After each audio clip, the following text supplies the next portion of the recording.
Jibreel no longer visits this earth because there are no more prophets. But there's one night that he comes down. There's one night that he comes down, and that is the night of Qadr. The entire year, Jibreel has no need to come down anymore. There are no more prophets. But the one night that the very angel who communicated with our Prophet ﷺ, he communicated with Isa, with Jesus, with Moses, with Abraham, with Noah. He communicated with every single prophet. That great angel, the mere witnessing of Jibreel was given as a miracle to the Prophet ﷺ. Allah says He has seen our magnificent miracle. لَقَدْ رَأَ مِنْ آيَاتِ رَبِّهِ الْكُبْرَى means the Prophet ﷺ saw Jibreel. Seeing Jibreel was a miracle that the Prophet ﷺ was given.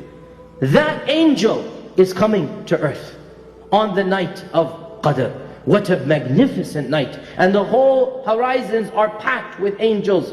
تنزل الملائكة والروح فيها بإذن ربهم من كل أمر سلام هي حتى مطلع الفجر. The whole night the angels are coming down. And so Laylatul Qadr, the night of no space, the night of jam-packed angels, that's what Qadr means. And then the fourth position or opinion of Qadr is the most commonly understood one, and this is the most obvious one as well, that Qadr here is the sixth pillar of Iman. We believe in Qadr, khayrihi wa sharrihi, predestination. Laylatul Qadr, the night of predestination. Why? Because on this particular night of Laylatul Qadr, Allah subhanahu wa ta'ala announces the Qadr to the angels. So when the Qadr is announced, we want to be in dua, we want to be in sajda, we want to be in prayer, because we want to have the best year that's going to come up. So we prayed to Allah on that night to give us the best of this world and the next, and that is why it is called Laylatul Qadr.